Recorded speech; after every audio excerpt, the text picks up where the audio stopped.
Bonjour à tous et bienvenue dans cette nouvelle édition d'Un cœur qui écoute, votre émission de spiritualité diffusée sur KTO. Aujourd'hui, nous avons le plaisir de recevoir le frère Marie-Joseph Dole. Bonjour frère. Bonjour.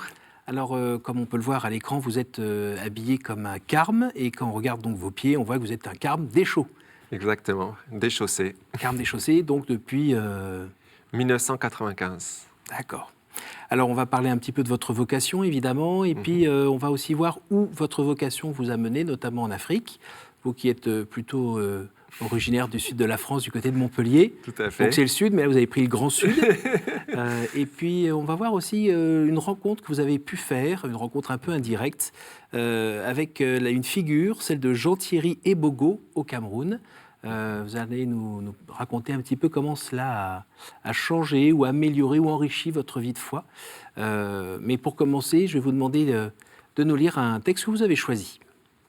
C'est un texte de Jean-Thierry Ebogo, de ce texte qu'on a retrouvé après sa mort dans ses notes intimes. « Je ne sais pas ce que sera demain, mais rien ne m'effraie. Je suis sûr, comme toi, je triompherai. Je suis sûr, dans la joie, je vivrai. Je veux te voir et te parler. Je t'ai dit ce que je n'ai dit à personne d'autre. Je t'aime plus que tout, plus que moi-même. Je ferai tout pour toi, pourvu que je te vois. » C'est un texte que vous auriez pu écrire vous-même, non ? Je ne sais pas si j'aurais écrit. Moi, en tout cas, je me retrouve profondément dedans. Et c'est un poème qui est long, je n'ai lu qu'un extrait, qui s'intitule « À mon ami intime », qui est évidemment le Christ, Jésus, pour Jean-Thierry, qui était religieux carme déchaux, comme moi. Et c'est un texte qui me touche profondément quand je sais qu'il l'écrit juste avant que sa maladie se déclare, qu'il va l'emporter à 24 ans, et qu'il vivra profondément ce qu'il dit « Je ferai tout pourvu que je te vois ». Et ces derniers mots, d'ailleurs, au moment où il mourra à l'hôpital à Legnano en Italie, quand on l'a rapatrié pour essayer de le soigner, c'était comme il est beau Jésus. Il regardait l'icône de Jésus miséricordieux avec les rayons de lumière qui sortent. Comme il est beau Jésus, combien de lumière, combien de lumière. Et il est entré dans le coma, il est parti comme ça. Donc c'était ce grand désir de voir Jésus. Et moi, ça me touche de voir que ce jeune pouvait écrire ça avec une force qui rejoint à la fois sa vie, mais dans un contexte qui était difficile, tant dans son pays, dans l'Église, dans notre ordre à ce moment-là, et de voir qu'est-ce qu'il a pu vivre à ce moment-là. Moi, ce qui m'a profondément touché, c'est de voir connaître la réalité de la situation et de voir a posteriori ce qu'il avait écrit et que personne n'a lu à la même date. Ça, c'est particulièrement fort. Alors, petit détail, vous ne l'avez jamais rencontré ? Non. Non, vous étiez pendant ce temps-là à Montpellier en train de... On était dans 2 pays différents à ce moment-là, et donc on n'a jamais eu l'occasion de se croiser, même si on était contemporains à un certain temps. Alors, si on revient un petit peu au début de l'histoire, vous êtes né à Montpellier il y a quelques années, et vous avez grandi dans une famille qui était plutôt amie de Jésus ? Oui, une famille catholique. J'ai reçu la foi sur les genoux de ma maman avec la miche de pain, comme on faisait. Donc, vraiment, j'ai été nourri dans ma foi par ma famille. Oui. Vous nous avez fait une petite crise au moment de l'adolescence quand même ?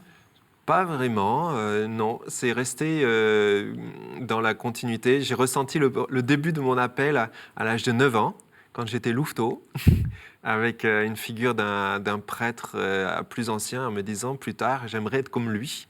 On était un certain nombre de petits garçons à avoir réagi, mais moi, c'est resté. D'autres autres ne sont pas. Vous vous souvenez restés. particulièrement de ce qui vous avait plu ou attiré chez lui, dans son comportement ? Non, je ne me souviens pas exactement, mais je m'étais dit, il y a quelque chose dans ce prêtre, c'est ça que j'aimerais le vivre. Mais c'était vraiment jeune. Ce qui m'a attiré beaucoup plus après, c'est au cours d'un camp de l'eau vive, avec le père de Monténard. Là, dans la chapelle, j'avais 16 ans, 15 ans et demi, 16 ans. Dans la chapelle, je me souviens très bien, avec les frères de Saint-Jean qui étaient là en train de prier. On priait, je ne savais pas ce que c'était, mais c'était l'oraison, une prière silencieuse avec juste le tabernacle éclairé. Et j'ai profondément entendu en moi, mais sans voix de parole, le Seigneur qui me disait « Veux-tu » Et plus je répondais oui au fond de mon cœur, plus je trouvais une joie tellement immense qu'à la fin, dans la journée, je me souviens, j'ai fait le tour de tous les prêtres anglicans en disant « Maintenant, c'est bon, je veux me donner ma vie au Seigneur ». Bon, il y avait eu déjà tout un accompagnement avant, hein, mais ça a été un épisode marquant. À 16 ans. Oui. Et Après, il y a eu des questions, effectivement. Je n'ai pas eu une crise de la Oui. foi, mais des questions sur ma vocation, oui, parce qu'il y a eu la tentation forte de se dire, est-ce que c'est vraiment ma voie? Est-ce que je ne suis pas appelé au mariage? Est-ce que je n'aimerais pas aussi avoir des enfants? Est-ce que j'aimerais bien avoir une situation? Et tout ça est devenu même particulièrement fort parce que j'ai attendu 6 ans avant de pouvoir entrer au Carmel. Étant donné que je ne savais pas trop où je voulais aller, j'avais pris une filière scientifique et dans le jeu des concours qu'il y avait à l'époque, je suis entré dans une école d'ingénieur. vous avez fait la formation complète. Et le frère qui m'accompagnait, qui est mort maintenant, qui était mon père maître, m'a dit pas question d'entrer avant la fin. Donc ça faisait 5 ans d'études, plus 1 an de service militaire qui était obligatoire. Oui. Et quand les 6 ans se sont terminés, il m'a dit tu vas rentrer en 7 ans. Je lui ai dit en 6 ans, ça fait 6 ans que j'attends, père, je rentre 3 jours après la fin de mon service. Et donc je suis rentré juste après. Et vous pouvez nous dire un tout petit mot sur cet appel qui, pour autant, vous laisse libre. Même si l'appel est amoureux, impérieux, entier, pour autant, vous êtes toujours libre de dire oui ou non. Ça va ensemble. Je me suis toujours senti libre de dire oui ou non. Et je dirais que le choix que les frères ont fait de me demander d'aller jusqu'au bout et d'attendre, de patienter, c'était un certain risque de leur part peut-être, hein, mais en même temps, je pense que c'était profond et bon pour moi. Hein. J'en ai beaucoup reçu de cette attente. En même temps, quand j'ai terminé tout ce cycle d'études, que j'étais ingénieur, que j'avais des propositions de travail et des amitiés fortes avec une réelle question. Hein, je me suis posé la réelle question avec tel ou tel, est-ce que je ne veux pas me marier? J'avais le désir de me marier, hein, et ce n'était pas facile de dire oui au Seigneur. Mais en même temps, chaque fois que j'entendais à nouveau cet appel au fond de mon cœur, je me disais, si tu passes à côté, tu le regretteras toute ta vie. Et tu risques d'être malheureux toi-même et de rendre ta future épouse malheureuse. Parce qu'il y aura quelque chose qui manquera et que tu regretteras. Donc c'est un oui avec déjà un cadeau. Oui. Un renoncement cadeau. C'était un choix, et je pense que de toute façon, aucune vocation n'est facile et exige des choix, exige un engagement. Et, il y a une joie à se donner, mais ça passe aussi par des renoncements. Mais je pense que le Seigneur était là et n'a jamais cessé d'être là. Et c'est pour ça aussi que j'ai choisi ce texte. Hein. Ce qui me frappe et qui est beau, c'est de savoir découvrir la présence du Seigneur à mes côtés. Jean Thierry dit, la présence de Dieu à mes côtés, j'en suis fou, je mourrai heureux. Et il dit ça à un moment où il sait qu'il va mourir à 24 ans à cause d'un cancer. Mais il est tellement amoureux, il avait intitulé ce texte « Coup de foudre, folie ». Il était tellement saisi par le Christ qu'il était capable de tout vivre avec lui. Et je crois que c'est ça qui rend heureux dans une vie. Alors vous avez choisi, ou vous avez été choisi par une famille spirituelle qui est aussi assez exigeante. Hein. C'est pas en 2 ans et on rentre et c'est plié. C'est long. C'est long, et oui. c'est la famille carmélitaine, c'est, si je ne me trompe pas, beaucoup de place à l'oraison, au cœur à cœur avec Jésus. Oui. Et on met quoi plusieurs années à y rentrer aussi, hein, c'est 6 ou 7 ans déjà aussi. La formation au Carmel, oui, c'est entre 7 et 9 ans pour Voilà. la formation complète, entre l'entrée et l'engagement définitif. Oui. Avec des périodes de combat aussi encore, là, ou pas? Oui, oui. C'est, Pas seulement lié au temps? Pas seulement lié au temps. Pas seulement lié au temps. Je me souviens, il y a eu plusieurs moments pas faciles pendant mon noviciat, mais c'est normal. Hein, le noviciat est une période de combat, en même temps que c'est un lieu de fiançailles. C'est comme le peuple hébreu au désert. Et c'est les fiançailles entre le peuple hébreu et Dieu. Ben, c'est pareil, le noviciat est un temps de fiançailles, mais les fiançailles sont aussi parfois des moments de combat. C'est un peu là où votre désir est éprouvé au feu pour se retrouver avec Oui. un don gratuit, un vrai oui, c'est quoi en fait? Qu'est-ce qui se passe? Je pense qu'il commence à se faire au noviciat un dépouillement de soi pour se rendre compte que ce n'est pas nous qui réalisons quelque chose, mais c'est le Seigneur qui est en train de faire son œuvre. Pour moi, ça s'est passé par des épreuves de santé. Et épreuves de santé récurrentes dans la médecine n'arrivait pas à voir exactement ce qui se passe, mais c'est normal, c'est des choses qui arrivent. Et à la fin, une crainte même, parce que pendant mes études, c'est allé jusqu'à des baisses de tension qui m'ont mis par terre. Et donc, me dire, mais est-ce que je vais pouvoir être accepté? Est-ce que je vais pouvoir réaliser cette vocation? Est-ce que cette forme de vie n'est pas trop exigeante pour votre corps, tout simplement? Et en même temps, de me dire, mais alors Seigneur, tu m'appelles et tu ne me donnes pas la santé pour te répondre.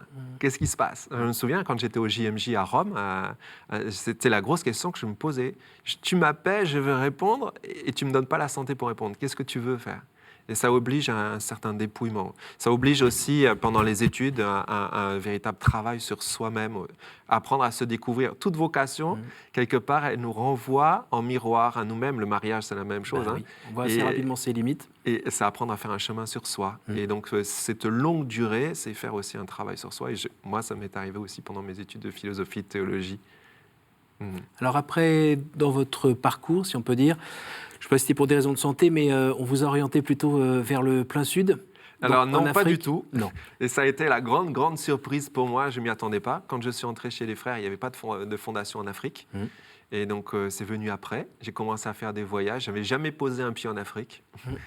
Et donc, j'ai commencé des voyages au Sénégal à partir de 2004. Et en fait, en 2011, les frères m'ont demandé, au cours d'une assemblée de frères, si j'acceptais de partir pour aider et prendre la responsabilité de la communauté au Sénégal. Mais le problème, c'est qu'à l'époque, on m'a posé la question en assemblée, j'avais 1 minute pour répondre. Oui ou non. Et en 1 minute, toute ma vie a basculé. Et je me souviens avoir répondu oui, mais en pleurant, parce que j'avais vraiment une vie riche, dense à Montpellier, avec beaucoup d'activités apostoliques, beaucoup d'activités chez les frères. Et d'un seul coup, c'était un livre qui se ferme et un autre qui s'ouvre. C'est le vœu d'obéissance?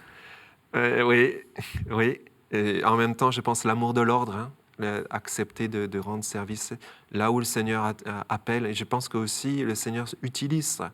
En même temps, j'ai dit aux frères, il ne faudra jamais recommencer à faire quelque chose comme ça. Il vaut mieux le faire en dialogue que dans une question aussi abrupte. Donc, désormais, on ne le fait plus de cette manière-là. C'est beaucoup plus maintenant dans un dialogue, une nomination. Tandis qu'à l'époque, j'avais 1 minute pour répondre oui ou non. Alors vous êtes retrouvé au Sénégal et puis quelques années après, vous avez été envoyé aussi au Cameroun. Tout à fait. C'est là où on arrive notamment avec votre rencontre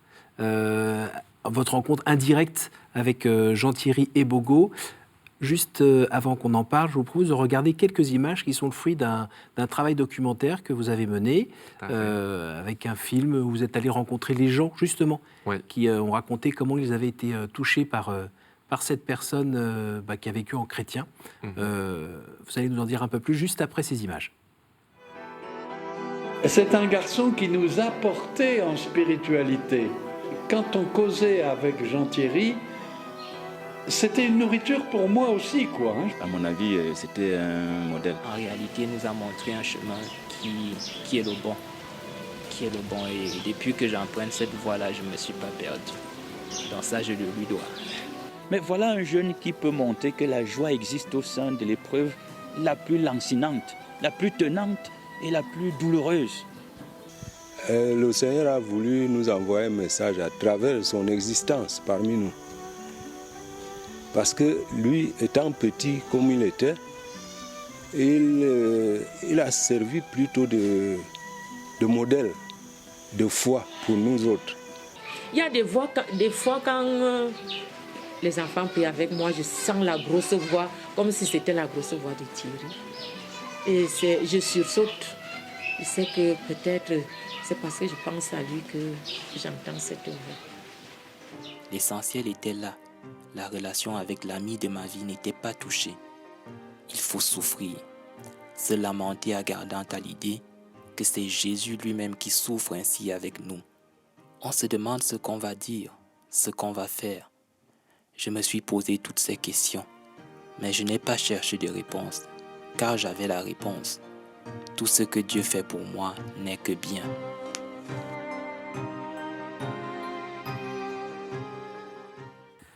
Voilà, donc on vient de voir ces quelques images extraites du film. Qu'est-ce que vous pourriez nous dire sur Jean-Thierry Ebogo aujourd'hui ? Jean-Thierry Ebogo, c'est un modèle de sainteté tel que le pape François le propose, dans Gaudete et Exultate, c'est-à-dire non pas des grandes figures de saints d'il y a 500 ou 600 ans, aussi important soit-il, et c'est bon pour l'Église, mais aussi savoir découvrir les saints de la porte d'à côté, des gens qui ont vécu une vie simple, il n'y a rien d'extraordinaire dans sa vie. Et c'est exactement comme la petite Thérèse de Lisieux, dont les sœurs se disaient « mais qu'est-ce qu'on va pouvoir dire d'elle après sa mort ?» et qui est pourtant la plus grande sainte des temps modernes. Il n'y a rien d'extraordinaire dans sa vie, mais il y a une vie dans l'ordinaire, vécue d'une manière extraordinaire. Il y a juste maintenant un peu plus d'une dizaine d'années, et dans un lieu précis où nous sommes, et où ce n'est pas toujours facile, et donc pour montrant que c'est possible là, il n'y a pas si longtemps, avec un jeune qui était camerounais. Et donc pour moi, ça me touche profondément de voir la sainteté proche. Je me souviens de son cousin, Aristide, qui est maintenant devenu salésien de Don Bosco, qui est prêtre, qui dit « Savoir que mon cousin, son procès de béatification est en cours, ça me rend la sainteté abordable, imitable.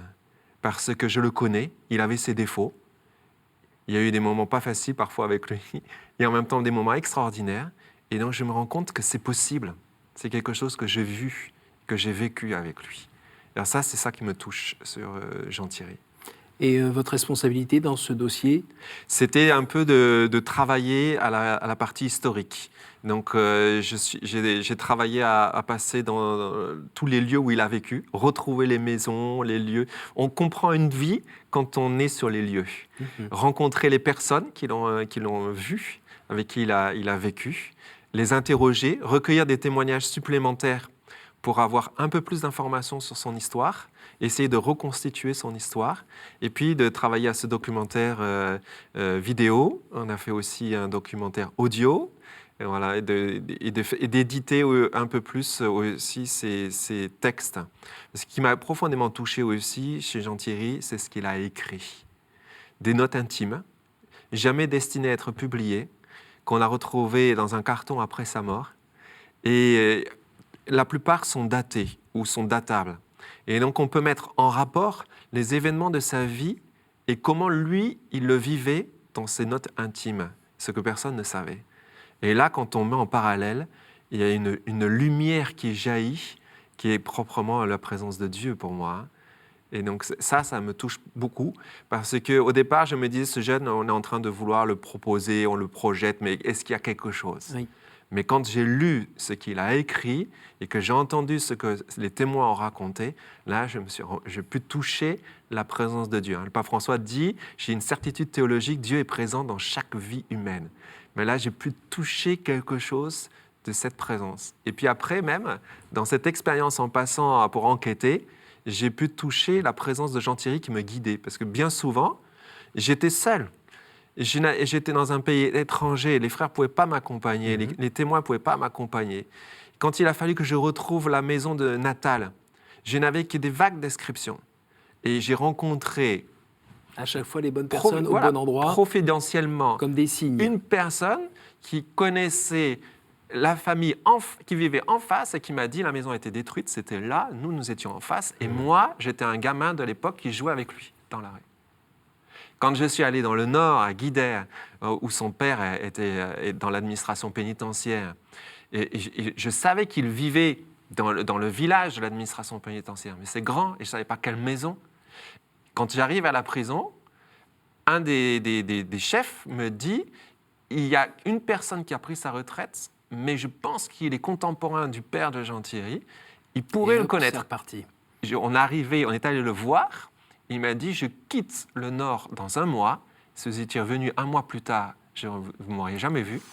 Et cette personne-là me disait « Mais je sais très bien, la maison c'était là. » Et il m'a mené. Et quand j'ai montré la photo à la famille, il m'a dit « Oui, c'est notre maison. » Alors dites-moi, frère, vous qui connaissez maintenant un petit peu plus l'Afrique quand même, et puis vous savez aussi que Cateau est très regardé dans cette région du monde, en quoi la figure de Jean Thierry colle vraiment à notre temps? Qu'est-ce qu'elle a apporté de particulier et sur quoi elle nous attire l'attention? Vous savez, le pape François a déclaré le mois missionnaire extraordinaire en octobre. Et il a proposé, si je ne me trompe pas, 25 figures de sainteté. Et il a fait exprès que ces 25 figures de sainteté soient pour la plupart modernes, assez récentes. Oui, Certaines ne sont même pas bienheureux ou saints. oui. Il y en a qui sont simplement vénérables ou dont les procès sont en cours. Je pense à Pauline Jaricot, par exemple. Et il a fait exprès qu'il y en ait de tous les continents. Et moi, ce que je pense, c'est que Jean Thierry, il a quelque chose à apporter parce qu'il n'y a pas de saint au Cameroun. Il n'y a pas de bienheureux au Cameroun, canonisé Oui. et béatifié. Moi, je suis persuadé qu'il y a beaucoup de saints là-bas. Mais ils ne sont pas béatifiés ou canonisés. Et la tendance en Afrique, dans tous les pays où je suis passé, c'est qu'on aime bien les saints en statut européen, ancien, mais on a du mal à se rendre compte que la sainteté, c'est possible dans son pays. Et chaque fois que je passe dans un pays, le plus drôle, souvent, ce sont les missionnaires étrangers qui poussent pour une cause d'un jeune ou d'une personne qu'ils ont connue dans le pays, mais les gens sont presque parfois choqués en se disant « mais comment ça pourrait être chez nous ?» Au Cameroun, il y a 3 figures magnifiques de sainteté. Baba Simon, qui était missionnaire aux pieds nus au pays des Kirdis, dans le nord Cameroun. Une figure extraordinaire, un des tout premiers prêtres qui a été ordonné au Cameroun, et dont Jean Thierry était amoureux fou. Il ne l'a jamais rencontré, il lisait sa vie, mais quand il était enfant, on a des photos de lui avec la vie de Baba Simon en train de le lire. Il disait « moi, je voudrais être ce prêtre-là ». Et son procès de béatification est en cours. Il y a aussi Robert Naossi, qui est un jeune à peu près la même vie que Jean Thierry, qui est mort lépreux à 26 ans. Et puis Jean Thierry Bogo, qui est mort d'un cancer à 24 ans. Et moi, je me dis, ce sont des figures à faire connaître pour faire comprendre aux gens que c'est possible, dans leur pays, avec des gens comme eux, de leur même ethnie, et qui ont vécu là, il n'y a pas longtemps, dans les mêmes conditions de vie. Ce qui me touche en particulier pour ces figures de sainteté que je viens de citer, c'est qu'elles ont connu les conditions réelles, exactes, qui sont encore les conditions du Cameroun. Le Cameroun est l'Afrique en miniature, c'est un pays magnifique. Il y a beaucoup de diversité. Et en même temps, c'est un pays qui a beaucoup de richesses culturelles, des richesses de sous-sol aussi. Mais c'est aussi un pays qui a ses propres difficultés, difficultés de corruption, difficultés de pouvoir à travers l'argent. Des combats qu'on voit encore aujourd'hui dans le nord Cameroun ou dans l'ouest anglophone. Donc c'est un pays multicolore, il y a plus de 200 ethnies, mais voilà, l'intégration des anglophones n'est pas si facile. Et c'est un pays qui rencontre aussi des difficultés de mœurs, et l'Église n'en est pas exempte. Et moi, ce qui me touche, c'est de voir le témoignage lumineux d'un garçon qui a connu tout ça, qui a été confronté à la sorcellerie, qui a été confronté à des prêtres qui ne donnaient pas un témoignage de vie correspondant à leur sacerdoce, et qui était très clair, très lumineux, et qui répondait à sa mère. Et qui était fidèle et répondait aux exigences. Oui, moi je veux être prêtre et je veux y arriver pur. Quand sa mère voyait des filles tourner autour de lui, parce que c'était un garçon qui attirait et qui aimait attirer aussi. Il était humain, il avait beaucoup d'amis filles. J'ai rencontré des amis qui étaient très proches de lui, en tout bien, tout honneur. Mais il a toujours voulu vivre dans ce contexte d'une manière très claire, lumineuse. Et dans même son professeur à Monatélé, de lycée, a retrouvé une unité dans son couple. C'était lui qui essayait de réconcilier, ou reprenant ses propres parents au cours d'une soirée en disant « Vous êtes mariés, vous ne pouvez pas. Il faut que vous soyez dans cet amour mutuel. » Donc c'est un témoignage lumineux. Ça me touche parce que c'est concret, ça rejoint vraiment les conditions de vie des gens. Il a connu les difficultés aussi qu'on connaît dans ces pays-là, de matériel. Et il a gardé un témoignage lumineux en disant « Nous, il faut qu'on continue à prier. » Alors frère, je suis obligé de vous couper. Il va falloir qu'on vous réinvite quand on avancera dans le procès de béatification pour avoir la suite. On arrive à la fin de cette émission. Je vais vous demander de tirer une carte parmi celles-ci. Voilà. Et de nous lire son contenu. Au jour du jugement, qu'aimeriez-vous que Dieu vous dise? Si je reprends l'expérience de cette rencontre de Jean Thierry, c'était de me dire, tu ne le voyais peut-être pas toujours, mais j'étais toujours là avec toi, toujours là à tes côtés. Jean Thierry, sa grande souffrance, c'était de vouloir réaliser quelque chose dans sa vie, et le Seigneur a fait autre chose. il a réussi à prononcer ses vœux sur son lit de mort, in articulo mortis, comme on dit. Oui. Mais il n'a pas pu être prêtre, son grand désir, puisqu'il est mort avant. Mais il a compris ce que le Seigneur voulait à travers cette phrase qu'il a entendue de la sagesse divine, qui disait être sa fiancée. Et elle lui disait, simplement, l'important, c'est d'accepter et d'être ce que le Seigneur voudrait que tu sois. Il faut que tu comprennes et que tu acceptes ce que le Seigneur voudrait que tu sois. Et pour moi, ce que j'aimerais comprendre au moment où je verrai le Seigneur face à face, c'est qu'il m'a guidé pour que je sois ce qu'il voulait justement, ce qu'il voudrait que je sois. Une dernière carte. Quelle image vous faites-vous du paradis ? Je ne sais pas quelle image je me ferai du paradis, mais il y a une image qui m'a profondément touché.